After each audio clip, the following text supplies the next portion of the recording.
You know what? And we might as well transition. That's actually a good transition to our next topic, which was we're covering WWE Network.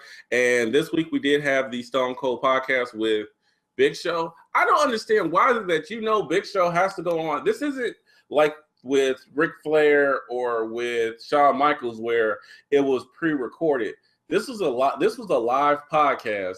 And why would you have Big Show in the last match so that closes the show? And then he has to run all the way from the ring to the back, as big as he is, and have to talk to Austin. He's sitting there sweating, looking like he's about to have a heart attack, and just disgusting and dripping in sweat, and having to answer questions, and it's just. And then Austin had to cover for him in the beginning because it took him a little bit to get there. I don't understand that. You could have took, honestly, what they should have did was they should have took maybe the promo with Paul Heyman and Roman Reigns, made that last just so that you had that time where Big Show can get ready and go to the back. I mean, you could have, and then they could have scripted it out a little bit. But I think that's the point, is they wanted people to feel like it was very authentic. So then at that point, you don't have to worry about like, oh, okay, people that are just reading off of this, and then he comes up with the answers to that. Like, no, Austin's like, okay, I'm just going to, like, here's some talking points, and then let's just throw Big Show under a bus. Yeah. Now, as far as the podcast itself, the podcast, when I was watching it, initially I thought I was watching it strictly for this. So I thought that it was going to be one of those boring Stone Cold podcasts, like the one with Paige was very boring. Mm-hmm. But this one was actually interesting as hell. Like I actually enjoyed this one. The Big Show, just talking about him doing it, be it in WCW, growing up. One of the Big Show. I think they need to stop trying to get Big Show to cry, because I mean. Like, we get it. He cries. They put a picture of his dad just sitting right there. Of course he's gonna start crying. And it's just like they have him talking about his dad. They were gonna put a picture of his dad up, and yeah, it makes you feel. I guess that it's to make you feel bad, but I don't really need to feel bad about Big Show. I'm not watching this to feel bad about Big Show. I'm watching this to learn about Big Show just in general. So.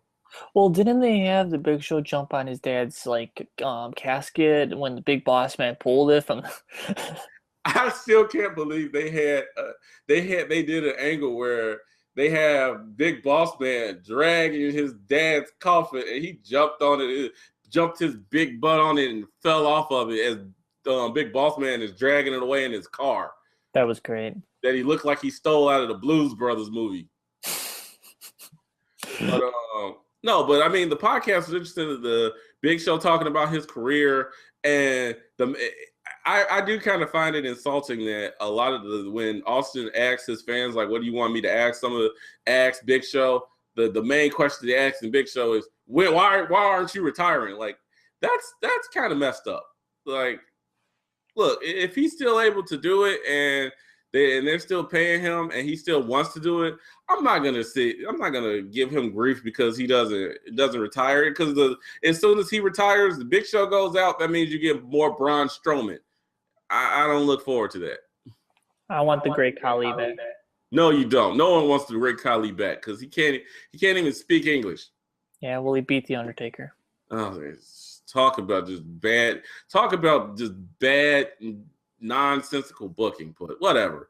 Other than that, it was, like I said, it was interesting. Him talking about the business, talking about his career, talking about the fact that acknowledging the fact that he has the most turns out of probably anybody in the history of wrestling. Like, and him looking at it from both ways. On the one hand, he doesn't like the way that they built his career because they don't let him have a lasting effect with him being either a face or him being a heel. And to be honest, I actually like Big Show as a heel. Like a few years ago when Big Show was the world champion and he was having his feud with Sheamus, I actually thought that was a quality feud, and the match that they had was actually really good.